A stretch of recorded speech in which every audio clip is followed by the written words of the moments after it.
Today we will talk about the production principle of electrolytic powder ball press. It is very simple, easy to operate.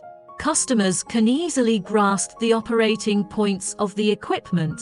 Electrolytic powder ball press, hydraulic protection device, is by hydraulic pump, will be high pressure oil into the hydraulic cylinder, so that the piston produces axial displacement.